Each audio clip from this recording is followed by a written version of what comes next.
दिगपहंडी परिस्थिति जदि आज भी समीक्षा करवा तो निश्चित भाव में आम से निष्कर्ष पहुंचा जे अतीतर परिस्थिति आज परिस्थिति अतीव संगीन स्थिति अच्छी दिगपहंडी श्रृंखलित निर्वाचन मंडली थी दिगपहंडी कि आज एत विशृंखलित ये प्रतिदिन किसी किसी सेंसिटिव न्यूज आपको शुणा मिल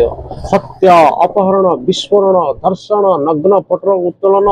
पुणी तार भाइराल एमती अनेक संगीन परिस्थिति देखिए गति कर आज दिगपहंडी अंचल दिगपहंडी थाना तो ये बहुत दुख लगुच लज्जा भी लगुच खबर विषय अच्छी तेणु ये परिस्थिति केमिति मुकुलिबा सेथिपई पुलिस प्रशासन एवं सरकार को आपण मीडिया माध्यम मु निवेदन करी जे दिगपहंडीर विशृंखलित परिस्थिति को श्रृंखलित करने पुलिस प्रशासन सरकार टी आगे आसतु किंतु आहुरी भी गोटे कथा अच्छी सज्जन शक्तिर जागरणे घर दुर्जनता चिर मृत्यु लभे जो दिन सज्जन शक्तिर जागृत हम जागरण हम से दिन दुर्जनता मृत्यु लभ्य तेणु से सज्जन माने आपण मैंने आगे आसतु जागृत हूँ निश्चित भाव में दुर्जनतार अवसान घट पुलिस सुरक्षा रे जनसाधारण सुरक्षित मन करने कथा साहस रे बंचिया कथा किंतु अपराधी माने साहस रे बंचुंदी अपराधी माने साहस बढ़ी चलछि यही तो व्यतिक्रम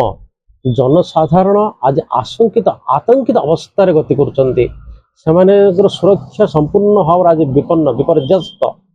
तेणु ये परिस्थिति केमिति मुकुलिबे से क्या सहारा नहीं बंचे आज तो माल ये अपराधी उत्तर प्रदेश रो जोगी मॉडल ऊपर किछि कहबे कि तो जगन्नाथ हे अखिल कोटि विश्व ब्रह्मांड अधिकारी महाप्रभु जगन्नाथ मो ओडिशा राज्य को 5 वर्ष जोगी दिंत कि बुलडोजर बाबा जदि आसते ना तो आज संगीन परिस्थिति न था ये परिस्थिति संपूर्ण भाव में बदली जाता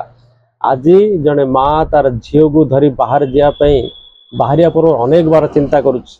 बापा तार युवती झील को धरिक साथी जावाई बाहर गले अनेक बार चिंता करुच्ची कारण तार सुरक्षार किसी ग्यारंटी ना घर बाहर निजर सुरक्षा व्यवस्था विपन्न देखुना प्रतिदिन